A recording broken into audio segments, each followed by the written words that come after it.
പത്തനാപുരത്ത് CPM-ന് വലിയ തിരിച്ചടി ഉണ്ടാകും എന്നൊക്കെയാണ് പ്രതിപക്ഷം ആർത്ത് വിളിക്കുന്നത്. ഗണേഷ് കുമാറിന്റെ വിഷയവുമായി ബന്ധപ്പെട്ട് ഇന്നലെ ഗണേഷ് കുമാറിന്റെ ഭാര്യ തന്റെ ഭർത്താവിന് കുഴപ്പമൊന്നുമില്ല, തനിക്ക് പ്രശ്നങ്ങളൊന്നുമില്ല എന്നൊക്കെ പറഞ്ഞ് പരാതിയിൽ നിന്നൊക്കെ പിന്മാറിയിട്ടുണ്ട്. അദ്ദേഹം മാപ്പ് പറഞ്ഞു എന്നൊക്കെയാണ് പറയുന്നത്. പക്ഷേ പ്രതിപക്ഷം അടങ്ങാൻ തയ്യാറല്ല. പ്രതിപക്ഷം പറയുന്നത് ഈ പരാതി സ്വീകരിക്കും വരെ അല്ലെങ്കിൽ രാജിവെക്കുന്നത് വരെ ഞങ്ങൾ സമരം തുടരും, ഒരു തരത്തിലുമുള്ള പിന്മാറ്റത്തിന് ഞങ്ങൾ തയ്യാറല്ല. പത്തനാപുരത്ത് കാലിടറുമോ CPM-ന്? പത്തനാപുരത്തെ പ്രശ്നം വളരെ ഗുരുതരമാണ്. നമ്മൾ വിചാരിക്കുന്നില്ല, അത് കൃത്യമായിട്ട് CPM-നെ CPI-ലെ ഒക്കെ നേതാക്കൾ വിലയിരുത്തുന്നുണ്ട്. കാരണം എന്താ പറഞ്ഞാൽ KB ഗണേഷ് കുമാർ മന്ത്രിയായിരുന്ന സമയത്ത്, അതായത് ഉമ്മൻചാണ്ടി സർക്കാരിൻ്റെ കാലത്ത് UDF സർക്കാരിൽ മന്ത്രിയായിരുന്ന സമയത്ത് ഇതിന് സമാനമായ ആരോപണമുണ്ടായിരുന്നു. അന്ന് ഇടതുമുന്നണി, പ്രത്യേകിച്ച് ഈ LDF-ലെ യുവജന സംഘടന വലിയ പ്രക്ഷോഭമായിട്ട് വന്നു. KB ഗണേഷ് കുമാറിന്റെ വാഹനം തടയുന്നു, നഗരങ്ങളിൽ മുഴുവൻ തന്നെ ഈ പന്തം കൊളുത്തി പ്രകടനം നടത്തുന്നു. അങ്ങനെ വലിയ പ്രശ്നങ്ങൾ ഉണ്ടാക്കിയ ഒരു പാർട്ടിയാണ് LDF-ൽ ഉൾപ്പെട്ട CPM CPI ഒക്കെ. ഇപ്പോൾ സമാനമായ ഒരു സംഭവത്തിൽ ഗണേഷ് കുമാർ ഉൾപ്പെടുന്നു. ആദ്യം ഗണേഷ് കുമാർ പറഞ്ഞു എനിക്ക് 5000-ഓളം പ്രണയം ഉണ്ടാകാമെന്നൊക്കെ പറഞ്ഞ് വളരെ പുച്ഛത്തോടെ പറഞ്ഞു. പക്ഷേ കാര്യത്തിന്റെ ഗൗരവം കൈവിട്ടു പോകുന്നു എന്ന് മനസ്സിലായതോടുകൂടി ഗണേഷ് കുമാർ തുടങ്ങി. കാരണം ഈ പരാതിക്കാരിയായ സ്ത്രീ ഗണേഷ് കുമാറിന്റെ ഭാര്യ പറയുന്നത് എന്താ, എന്നെ ഗണേഷ് കുമാറിന്റെ ഓഫീസിലെ ജീവനക്കാർ ബലമായി കയറി പിടിച്ചു. ഒടുവിൽ ഞാൻ അവിടുത്തെ ടാക്സി വിളിച്ച് പാലക്കാട്ടേക്ക് പോവുകയായിരുന്നു. ഇത് ഇവർ ടെലിഫോൺ അഭിമുഖത്തിലൂടെ പല ചാനലുകൾക്കും കൊടുത്തോടുകൂടി വലിയ പ്രതിസന്ധിയിലായി. അപ്പോൾ ഗണേഷ് കുമാർ മാത്രമല്ല പ്രതിസന്ധിയിലായത്, ആ സർക്കാർ തന്നെ പ്രതിസന്ധിയിലായി. ഇപ്പോൾ പിണറായി വിജയന്റെ നേതൃത്വത്തിൽ ഒരു സർക്കാർ 3ാം തവണയും അധികാരത്തിലേക്ക് കയറാനുള്ള സാധ്യതയുണ്ട് എന്ന തരത്തിൽ PR വഴക്കുകൾ വളരെ നന്നായി പുരോഗമിക്കുന്നു. അതിനിടയിൽ കോൺഗ്രസ് വലിയ ജാഥയൊക്കെ നടത്തി. പക്ഷേ ആ കോൺഗ്രസ് നേതാക്കൾക്കിടയിലുള്ള അനൈക്യം വലിയ ചർച്ചയായിട്ട് മാറുകയും ചെയ്തു. ആ സമയത്ത് ഇടത് മുന്നണിക്ക് വലിയ മുൻതൂക്കമുണ്ട് എന്ന് കരുതിയപ്പോഴാണ് ഈ വിവാദം ഉണ്ടായി വന്നത്. അപ്പോൾ ഗണേഷ് കുമാർ ഇപ്പോൾ വലിയ സത്യസന്ധരൊക്കെ കളിച്ചെങ്കിലും പിന്നീട് ഭാര്യയുമായിട്ടൊരു ഡീൽ ഉണ്ടാക്കുന്നു, അല്ലെങ്കിൽ എന്നെ ഉപദ്രവിക്കരുതെന്ന് പറഞ്ഞാണ്. അപ്പോൾ അവർ തന്നെ പറയുന്നുണ്ട്, എന്നെ ഫോണിൽ വിളിച്ച് ക്ഷമ പറഞ്ഞതുകൊണ്ട് എനിക്ക് പ്രശ്നമൊന്നുമില്ല, എനിക്ക് ഈ കേസുമായിട്ട് മുന്നോട്ട് പോകാൻ താല്പര്യമില്ല എന്ന് പറഞ്ഞു. പക്ഷേ ഈ സാധനം മുന്നിൽ വെച്ചുകൊണ്ട് കോൺഗ്രസ് ഉൾപ്പെടെയുള്ള പ്രതിപക്ഷ കക്ഷികൾ വലിയ പ്രക്ഷോഭത്തിലേക്ക് നീങ്ങും. നമുക്കറിയാം രാഹുൽ മാങ്കൂട്ടവുമായി ഉണ്ടായ പ്രശ്ന സമയത്ത് ഇടതു മുന്നണി എങ്ങനെയാണ് അതിനെ ഹാൻഡിൽ ചെയ്തത്. നിയമസഭയിൽ പോലും രാഹുലിനെ കയറ്റാൻ പറ്റില്ല എന്ന തരത്തിലുള്ള വലിയ പ്രക്ഷോഭങ്ങളൊക്കെ ഉണ്ടായി. അന്ന് കോൺഗ്രസ് നേതൃത്വം ഏതാണ്ട് രാഹുലിനെ ചേർത്ത് പിടിക്കുന്നു, അല്ലെങ്കിൽ ചിറകിൻ്റെ ഉള്ളിലേക്ക് ഒതുക്കി പിടിക്കുന്ന ഒരു നിലപാടുണ്ട്. ഇവിടെ ഗണേഷ് കുമാറിനെ എന്ത് ചെയ്യും? ഈ ഗണേഷ് കുമാർ സത്യത്തിൽ വലിയ ആർജവമുള്ള വലിയ കാഴ്ചപ്പാടുള്ള മന്ത്രിയാണ്. AK ആന്റണി മുഖ്യമന്ത്രിയായിരുന്ന സമയത്താണ് ആദ്യമായിട്ട് KB ഗണേഷ് കുമാർ മന്ത്രിയായിട്ട് വരുന്നത്. ആ സമയത്ത് നഷ്ടത്തിലേക്ക് കൂപ്പുകുത്തിക്കൊണ്ടിരുന്ന KSRTC-യെ പതുക്കെ വരുമാനമൊക്കെ നേടിയെടുത്ത് ലാഭത്തിന്റെ പാതയിലേക്ക് കൊണ്ടുവന്നത് KB ഗണേഷ് കുമാറാണ്. അങ്ങനെ അദ്ദേഹത്തിന്റെ ഭരണ നൈപുണ്യം കേരളത്തിൽ വലിയ തോതിൽ ചർച്ച ചെയ്യപ്പെട്ടു. അതിനുശേഷമാണ് പിന്നീട് ഈ പറയുന്ന ഉമ്മൻചാണ്ടി മന്ത്രിസഭയിലും വന്നത്. ഇപ്പോൾ LDF സർക്കാരിന്റെ കാലത്ത് KB ഗണേഷ് കുമാർ ആയിരുന്നു ആദ്യ ടീമിൽ മന്ത്രിയാകേണ്ടത്. ആദ്യ ടീമിൽ മന്ത്രിയാകാൻ പോയപ്പോൾ കുടുംബത്തിനുള്ളിൽ നിന്ന് തന്നെ വലിയ പ്രശ്നമുണ്ടായി. അതായത് സഹോദരി സ്വത്തുമായി ബന്ധപ്പെട്ട തർക്കമുണ്ടാവുകയും അത് മുഖ്യമന്ത്രി പിണറായി വിജയനെ ഉൾപ്പെടെ അറിയിക്കുകയും ചെയ്തു. അങ്ങനെ ആന്റണി രാജുവിന് മുമ്പ് മന്ത്രിയാകേണ്ട KB ഗണേഷ് കുമാറിന് ഒരു പക്ഷേ ആ പദവി ആ സമയത്ത് നഷ്ടപ്പെട്ടു. ഇപ്പൊ 2ാം വരവിൽ, അതായത് 2.5 വർഷം കഴിഞ്ഞപ്പോൾ സെക്കൻഡ് ടൈമിൽ മന്ത്രിയായി. അതിനുശേഷം ഗണേഷ് കുമാർ നടത്തുന്ന പ്രവർത്തനങ്ങൾ മാതൃകാപരമാണ്. KSRTC-ക്ക് ഒരുപാട് നേട്ടങ്ങളുണ്ട്, നമ്മുടെ നാട്ടിലെ ജനങ്ങൾ അംഗീകരിക്കുകയും ചെയ്യുന്നുണ്ട്. പക്ഷേ അദ്ദേഹത്തിന്റെ സ്വഭാവത്തിലുള്ള ചില മോശം പ്രവണതകൾ ഇപ്പോൾ വലിയ ചർച്ചയായിട്ട് മാറുകയാണ്. ഇത് ശരിക്കും പറഞ്ഞാൽ ഗണേഷ് കുമാറിന്റെ പാർട്ടിക്ക് മാത്രമാണോ ഒരു ദൂഷ്യം ഉണ്ടാക്കുന്നതെന്നല്ല, ഇതുണ്ടാക്കുന്ന മുഴുവൻ LDF-ന് ഒന്നാകെയാണ്. അതായത് നിലവിൽ LDF-ന് ഉണ്ടാകുന്ന മുൻതൂക്കത്തെ ഇല്ലാതാക്കാൻ സംസ്ഥാന സർക്കാരിൽ ഉൾപ്പെട്ട ഒരു മന്ത്രിക്ക് സാധിക്കുന്നു, അതിനെ നശിപ്പിക്കാൻ സാധിക്കുന്നു. അതായത് UDF പറയുന്നത് എന്താ, സംസ്ഥാനത്തെ ഒരു മന്ത്രിയുടെ ഭാര്യയ്ക്ക് പോലും പോലീസ് കൃത്യമായിട്ട് നീതി നൽകുന്നില്ല. അങ്ങനെയാണെങ്കിൽ ഇവിടുത്തെ ഒരു സാധാരണക്കാരന് എങ്ങനെ നീതി നൽകാൻ കിട്ടും, അല്ലെങ്കിൽ നീതി കിട്ടുമെന്നാണ് ഈ ചോദ്യം ജനമനസ്സിലേക്ക് ആഴ്ന്നിറങ്ങുന്നു. ഇതിനെ എങ്ങനെ പ്രതിരോധിക്കാൻ മന്ത്രിയായിട്ടുള്ള ഗണേഷ് കുമാറിനും ഇടതു മുന്നണിക്കും കഴിയും എന്നതിനനുസരിച്ചായിരിക്കും ഇടതു മുന്നണിയുടെ തന്നെ ഭാവി എന്ന് വേണമെങ്കിൽ പറയാം. തീർച്ചയായിട്ടും അങ്ങനെ തന്നെ പറയേണ്ടി വരും. കാരണം ഗണേഷ് കുമാർ പറഞ്ഞത് എന്നെ പത്തനാപുരത്തെ ജനങ്ങൾക്കറിയാം, ഇതുമായി ബന്ധപ്പെട്ട് എനിക്ക് വോട്ട് കൂടുകയല്ലാതെ കുറയുകയില്ല. വളരെ ആത്മവിശ്വാസത്തോടെയായിരുന്നു ഗണേഷ് കുമാർ മാധ്യമങ്ങളെ കണ്ടത്, സംസാരിച്ചത്. എനിക്ക് 500 പ്രണയങ്ങളുണ്ട്, 5000 പ്രണയങ്ങളുണ്ട്, പലരുമായിട്ട് ഞാൻ പ്രണയിക്കുന്നുണ്ട്, അതൊക്കെ എൻ്റെ വ്യക്തിപരമായ കാര്യം, അതെനിക്ക് പുറത്ത് പറയേണ്ട കാര്യമില്ല, അങ്ങനെ പറഞ്ഞവരോട് പോയി ചോദിക്കുന്നൊക്കെ പറഞ്ഞ് വലിയ ആർജവത്തോടെ നിന്ന അദ്ദേഹം പിറ്റേന്ന് രാവിലെ ആയപ്പോൾ മുഖ്യമന്ത്രി തിരുവനന്തപുരത്തേക്ക് വിളിപ്പിക്കുന്നു, രാജി ആവശ്യപ്പെട്ടുകൊണ്ട് പ്രതിപക്ഷം വലിയ രീതിയിൽ പ്രശ്നങ്ങളും പ്രതിഷേധങ്ങളും ഒക്കെ ഉണ്ടാക്കുന്നു.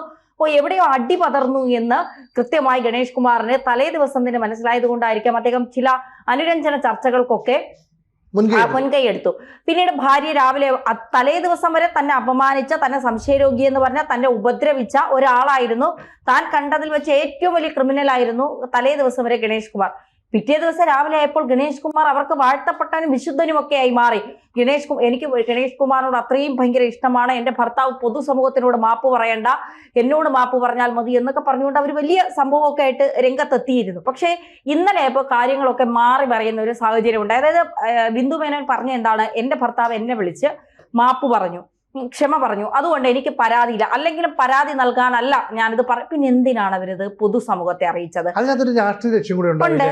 കാരണം KB ഗണേഷ് കുമാർ എന്ന് പറയുന്നത് ഇടത് സർക്കാരിലെ ഏറ്റവും മാന്യനായ ഒരു മന്ത്രി, അല്ലെ KSRTC വളരെ കൂപ്പുകുത്തുന്ന അവസ്ഥയിൽ നിന്ന് രക്ഷിച്ചുകൊണ്ട് വരുന്ന മന്ത്രി എന്ന നിലയിൽ അങ്ങനെയാണ് ഈ പറയുന്ന ബിന്ദു നൽകിയ പരാതിയുടെ വിവരം പതുക്കെ കോൺഗ്രസിലേക്ക് ചോർന്ന് പോയത്. ഈ ബിന്ദു പരാതി നൽകിയിട്ട് കുറച്ച് ദിവസമായി, പക്ഷേ ഈ പരാതിയെക്കുറിച്ച് പോലീസ് അന്വേഷണം നടത്തിയില്ല. ഇപ്പോൾ പുറത്തു വരുന്ന വിവരം അനുസരിച്ച് എന്താ, ആ സംഭവം അറിഞ്ഞ ഉടനെ തന്നെ പോലീസ് അവിടെ എത്തി. പോലീസ് എത്തിയപ്പോൾ പറഞ്ഞു ഞങ്ങളുടെ അധികാര പരിധിയിലല്ലെന്ന് പറഞ്ഞ് അവർ പോയി. പിന്നീട് പിങ്ക് പോലീസ് എത്തി. പിങ്ക് പോലീസ് അവിടെ എത്തിയതിനു ശേഷം വളരെ പെട്ടെന്ന് അപ്രത്യക്ഷമായി. അപ്പൊ ഈ പോലീസൊക്കെ അവിടെ എത്തിയെങ്കിലും കാര്യങ്ങളൊന്നും നടന്നില്ല. ബിന്ദു നിരാശയായെങ്കിലും ഈ വിവരം വളരെ കൃത്യമായിട്ട് അവർ ഏതോ വിശ്വസനീയമായ കേന്ദ്രങ്ങളെ അറിയിച്ചു. അവർ പറയുന്നത് എന്താ, ഞാൻ ആദ്യം തന്നെ ശ്രീലേഖ മാഡം IPS കാരിയായ ശ്രീലേഖ ഇവരുടെ അടുത്ത ബന്ധു കൂടിയാണ്, അവരെ അറിയിച്ചിരുന്നു. പക്ഷെ അവർ പറഞ്ഞത് പോലീസിനെ ബന്ധപ്പെടാൻ തന്നെയായിരുന്നു. അതെല്ലാം കഴിഞ്ഞതിന് ശേഷം വീണ്ടും ഈ സംഭവം എങ്ങനെയാണ് കുത്തിപ്പൊക്കിയത്? ശരിക്കും പറഞ്ഞ ഒരു യൂത്ത് കോൺഗ്രസ് നേതാവിന്റെ സോഷ്യൽ മീഡിയ പോസ്റ്റിലൂടെയാണ് വൈറലായത്. അപ്പോൾ ഇതിനകത്ത് പിന്നെ ഒരു രാഷ്ട്രീയ ലക്ഷ്യം കൂടിയുണ്ട്. കാരണം UDF നിന്നപ്പോൾ എങ്ങനെയാണോ ആ പാർട്ടിയെ, കോൺഗ്രസിനെ അല്ലെങ്കിൽ ആ മുന്നണിയെ ഗണേഷ് കുമാറിന്റെ പ്രവർത്തികളിലൂടെ അപമാനിച്ചത്, അതിന് സമാനമായ പ്രവൃത്തി ഗണേഷ് കുമാർ ചെയ്തിട്ടും LDF-നോ CPM-നോ ഗണേഷ് കുമാറിന്റെ പാർട്ടിക്ക് ഒരു പോറൽ വെക്കുന്നില്ല. അതുകൊണ്ട് അതിനെ പതുക്കെ രാഷ്ട്രീയ ലക്ഷ്യത്തോടെ ഇപ്പോൾ വലിച്ചഴിച്ചുകൊണ്ട് വരുന്നു. നിയമസഭാ തെരഞ്ഞെടുപ്പ് അടുത്തിരിക്കുന്ന സാഹചര്യത്തിൽ സംസ്ഥാന സർക്കാരിലെ ഒരു മന്ത്രി ഇത്തരത്തിലുള്ള ചില പ്രവർത്തികൾ ചെയ്തു എന്ന് മനസ്സിലാക്കിയാൽ അത് ആ പാർട്ടിക്കും മുന്നണിക്കും വലിയ തിരിച്ചടി ഉണ്ടാകും. അതുകൊണ്ടാണ് അത് ചർച്ചാ വിഷയമായി മാറിയത്. വളരെ പെട്ടെന്ന് ഒരു ചാനലിലേക്ക് ഈ വിവരം പോകുന്നു. ചാനലിലെ പ്രതിനിധി ഈ പറയുന്ന ഗണേഷ് കുമാറിന്റെ ഭാര്യയെ വിളിക്കുന്നു. പിന്നീട് സോഷ്യൽ മീഡിയയിൽ ഇത് വലിയ ചർച്ചയാകുന്നു. യൂട്യൂബ് ചാനലുകളെല്ലാം തന്നെ ഇത് ഏറ്റെടുക്കുന്നു. അങ്ങനെ ഗണേഷ് കുമാറിനെ നാറ്റിക്കേണ്ട ഘട്ടത്തിലെല്ലാം തന്നെ നാറ്റിച്ചു. ഒടുവിൽ ഭാര്യ എന്ന പദവിയിൽ ഉണ്ടായിരുന്ന ആൾ ഗണേഷ് കുമാർ എന്ന് പറയുന്ന ഭർത്താവിനോട് ക്ഷമിക്കുകയാണ് ചെയ്തത്. ആ രാഷ്ട്രീയ ലക്ഷ്യം ഇന്നതാണ് എന്ന് ഗണേഷ് കുമാറും അദ്ദേഹവുമായി അടുത്ത വൃത്തങ്ങളും ബന്ധപ്പെട്ട പാർട്ടി കേന്ദ്രങ്ങളും ഒക്കെ തന്നെ ഈ ഭാര്യയെ ബോധ്യപ്പെടുത്തിയതിന്റെ അടിസ്ഥാനത്തിലാണ്. അങ്ങനെയാണെങ്കിൽ ഭർത്താവിനെ തോൽപ്പിക്കാൻ ഭാര്യ തന്നെ കളിച്ചു എന്ന് പറയേണ്ടി വരില്ല. അല്ലെ, ഭാര്യയെ അങ്ങനെ ചെയ്തപ്പോൾ ഭർത്താവ് പറഞ്ഞ എന്താ, അവർക്ക് മാനസിക രോഗമാണ്, അവർക്ക് ഭ്രാന്ത്, അവർക്ക് എന്ത് വേണമെങ്കിലും പറയാന്ന് പറഞ്ഞു. അതാണ് അവരെ കൂടുതൽ പ്രകോപിതയാക്കിയത്. അതുകൊണ്ട് പറഞ്ഞു എനിക്ക് ഭ്രാന്തൊന്നുമില്ല, എന്നെ അങ്ങനെ പറഞ്ഞുകൊണ്ട് മാത്രം ഞാനിത് പരസ്യമായിട്ട് പറയണം, അല്ലെങ്കിൽ ഞാനിത് പരസ്യമായിട്ട് പറയാൻ ഇല്ല. മാത്രമല്ല ഇത് പോലീസിൽ കേസ് കൊടുത്ത് നിയമപരമായ ഒരു പരിഹാരം വേണമെന്ന് പറഞ്ഞ് ഞാൻ മുമ്പോട്ട് പോവുകയില്ല, എനിക്ക് ഈ ചാപ്റ്റർ ഇവിടെ വെച്ച് ക്ലോസ് ചെയ്യാനാണ് താല്പര്യം. അങ്ങനെ പറഞ്ഞിട്ട് ഇവർ പോകുമ്പോൾ അവരെ ഈ കളിക്കളത്തിലേക്ക് ഇറക്കിക്കൊണ്ടുവന്ന ആരാ, അത് വളരെ നിർണായകമാണ്. കാരണം വളരെ രഹസ്യമായിട്ട് പോലീസിൽ തന്നെ കൊടുത്ത പരാതിയാണല്ലോ. ഈ പോലീസിൽ ഒരു 5 പോലീസ് ഉദ്യോഗസ്ഥരാണ് വരുന്നതെങ്കിൽ ഒരു പോലീസ് ഉദ്യോഗസ്ഥൻ വിചാരിച്ചാൽ ഈ കാര്യം ചോർന്നു പോയില്ലേ? പിങ്ക് പോലീസിൽ 4 പേരാണ് വരുന്നതെങ്കിൽ അതിൽ ഒരു വനിതാ പോലീസ് വിചാരിച്ചാൽ ഈ സംഭവം ചോർന്നു പോയില്ലേ? അപ്പോൾ വളരെ കൃത്യമായിട്ട് ഇടതുപക്ഷത്തോട് വിരോധമുള്ള, ഇടതുപക്ഷത്തിന്റെ നിലപാടുകളെ അംഗീകരിക്കാത്ത ചില ആളുകൾ ഈ പോലീസ് സേനയിലും അതുപോലെ സർക്കാർ സർവീസിലുമുണ്ട്. അവർ വഴിയാണ് ഇത് ചോർന്നു പോകുന്നത്. ഇത് കോൺഗ്രസിലേക്ക് എത്തുന്നത്. യൂത്ത് കോൺഗ്രസിന്റെ ഒരു നേതാവ് പോസ്റ്റ് ഇട്ടെന്ന് പറഞ്ഞ് വലിയ ചർച്ചയിലേക്ക് പോകില്ല. പക്ഷേ വളരെ കൃത്യമായിട്ട് ഇത് ചാനലുകളിലേക്ക് ചോർത്തി കൊടുക്കുന്നു. അവിടെ നിന്ന് ഇവരെ ബന്ധപ്പെടുന്നു. ഇവരെ ബന്ധപ്പെടുമ്പോൾ ഇവർ പ്രതികരിച്ചില്ലെങ്കിൽ പോലും ഇതുമായിട്ട് മുന്നോട്ട് പോകാൻ പറ്റില്ല. അതുകൊണ്ടാണ് ഇവർ പ്രതികരിച്ചപ്പോൾ ഇതാണ് അവസ്ഥ എന്ന രീതിയിൽ പോയത്. സത്യത്തിൽ ഇത് LDF-നുള്ള കടുത്ത പണിയാണ്. CPM-ന് ഇതുവരെ കിട്ടിയ ആധിപത്യത്തെ, മുന്നോട്ട് പോകാനുള്ള ഒരു മേധാവിത്വത്തെയൊക്കെ തന്നെ ഇടിച്ചു താഴ്ത്തുന്ന ഒരു നിലപാടാണ് ഗണേഷ് കുമാറിന്റെ ഈ ഭാര്യയുടെ തുറന്നു പറച്ചിലൂടെ ഉണ്ടായത്. ഇപ്പോൾ അവരതൊക്കെ പോട്ടെ, കുഴപ്പമില്ലെന്ന് പറയുന്നു. സംഭവിച്ചില്ല എന്നല്ല പറയുന്നത്, എനിക്ക് ഈ കാര്യങ്ങളുമായിട്ട് ഇനി മുന്നോട്ട് പോകാൻ താല്പര്യമില്ല, കേസുമായി മുന്നോട്ട് പോകില്ലെന്നാണ് പറയുന്നത്. അപ്പോൾ രാഷ്ട്രീയ ലക്ഷ്യം അവിടെ നേടിക്കഴിഞ്ഞു. ഇടതു മുന്നണിക്ക് അതുപോലെ തന്നെ CPM-ന് അപഖ്യാതി ഉണ്ടായി. കാരണം എന്താ പറയുക, ഈ പോലീസിനെ ഭരിക്കുന്ന ആരാ? സംസ്ഥാന മുഖ്യമന്ത്രി പിണറായി വിജയനാ. മുഖ്യമന്ത്രി പിണറായി വിജയന്റെ വകുപ്പിന് പോലും സംസ്ഥാനത്തെ ഒരു മന്ത്രിയുടെ ഭാര്യയുടെ ദുരിതത്തെ അല്ലെങ്കിൽ അവരുടെ സങ്കടത്തെ പരിഹരിക്കാൻ കഴിയുന്നില്ല എന്നുള്ള ഒരു ചിത്രം വളരെ കൃത്യമായിട്ട് കേരളീയ ജനങ്ങളുടെ മനസ്സിലേക്ക് എത്തിക്കാൻ UDF-ന് സാധിച്ചു എന്നുള്ളതാണ് ഇതിന്റെ പ്രധാനപ്പെട്ട കാര്യം. അപ്പോൾ ഇതിന്റെ രാഷ്ട്രീയ ലക്ഷ്യം മനസ്സിലായില്ലേ? തീർച്ചയായിട്ടും. എന്തായാലും ഇത് പ്രതിപക്ഷം വലിയ രീതിയിൽ തന്നെ ഇത് മുതലെടുക്കാൻ ശ്രമിക്കുന്നുണ്ട്. ഇപ്പൊ ഇന്നും സമരമുണ്ട്. ഗണേഷ് കുമാർ രാജിവെക്കുന്നത് വരെ ഞങ്ങൾ പിന്നോട്ടില്ല എന്ന് പറഞ്ഞുകൊണ്ട്. കാരണം സ്വാഭാവികമായും രാഹുൽ മാങ്കൂട്ടത്തിന്റെ വിഷയം വന്നപ്പോൾ CPM-ഉം ഇതുപോലെ തന്നെയാണ് അങ്ങോട്ടേക്ക് കാണിച്ചത്. അപ്പൊ അതിന്റെ ഇരട്ടി അവരും തിരിച്ചു കാണിക്കുന്നു എന്നുള്ളത്. പക്ഷേ ഗണേഷ് കുമാറിനെ സംബന്ധിച്ചിടത്തോളം പരാതി ഇല്ലാത്ത സ്ഥിതിക്ക് അദ്ദേഹം രാജിവെക്കേണ്ടതിന്റെ ആവശ്യകത ഇല്ല എന്ന് മനസ്സിലാക്കാത്ത വിഡ്ഢികൾ കിടന്ന് കാണിക്കുന്നതിനൊന്നും പറയാനും കഴിയില്ല എന്നുള്ളതാണ്. കൂടുതൽ വാർത്തകളും വിശേഷങ്ങളും നിങ്ങളിലേക്ക് എത്താൻ ABC മലയാളം സബ്സ്ക്രൈബ് ചെയ്യുക, ബെൽ ബട്ടണും അമർത്തുക.